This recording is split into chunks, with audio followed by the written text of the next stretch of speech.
اعوذ باللہ من الشیطان الرجیم بسم اللہ الرحمن الرحیم۔ کاہنوں، نجومیوں اور ہاتھ دیکھنے والے کے پاس جانے کا حکم۔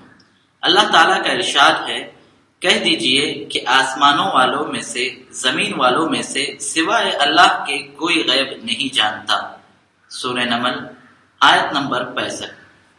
حدیث پاک میں ام المؤمنین حضرت عائشہ رضی اللہ تعالی عنہا سے روایت ہے کہ بعض لوگوں نے رسول اکرم صلی اللہ علیہ وسلم سے کاہنوں کے بارے میں پوچھا تو آپ صلی اللہ علیہ وسلم نے ان سے فرمایا وہ لغو ہیں، کچھ اعتبار کے لائق نہیں۔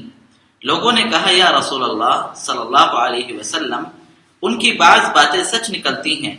آپ نے فرمایا وہ سچ باتیں جن آسمان سے اچک لیتے ہیں اور اپنے دوست کاہن کے کان میں ڈال دیتے ہیں، پھر وہ اس میں اپنی طرف سے 100 جھوٹ ملا دیتا ہے۔ صحیح بخاری۔ صحیح مسلم میں بعض ازواج مطہرات سے مروی ہے کہ نبی کریم صلی اللہ علیہ وسلم سے بیان کرتی ہیں، آپ صلی اللہ علیہ وسلم نے فرمایا جو شخص کسی کاہن و نجومی کے پاس آ کر اس سے کوئی بات دریافت کرے پھر اس کے بیان کی تصدیق کرے تو 40 دن تک اس کی نماز قبول نہ ہوگی۔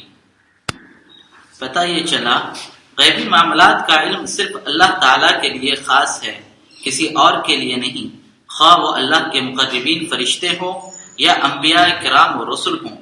لہذا اگر کسی شخص نے غیب دانی کا دعویٰ کیا، چاہے وہ بڑا سے بڑا عالم ہو یا فقیہ محدث ہو یا مفسر، پیر و بزرگ ہو یا ولی، وہ سب سے بڑا جھوٹا ہے، کیونکہ اللہ تعالیٰ نے قرآن حکیم میں فرمایا کہ غیب کا علم یا غیب کی چابیاں یا مستقبل کی معلومات صرف میرے لیے خاص ہیں، کسی اور کو اس کا علم نہیں دیا گیا ہے۔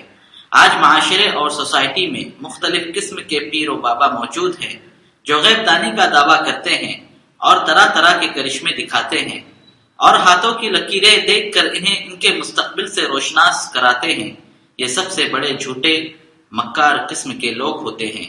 ایسے افراد سے امت کو ڈرنا چاہیے اور ان کے پاس جانے سے پرہیز کرنا چاہیے، کیونکہ رسول اکرم صلی اللہ علیہ وسلم نے اہل ایمان کو ان کے پاس جانے اور ان کی باتوں کو تسلیم کرنے سے سختی سے منع فرمایا ہے۔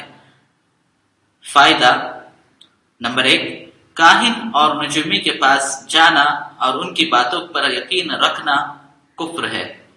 نمبر 2، کاہن اور ہاتھ دیکھنے والے ایک سچ میں 100 جھوٹ ملا لیتے ہیں۔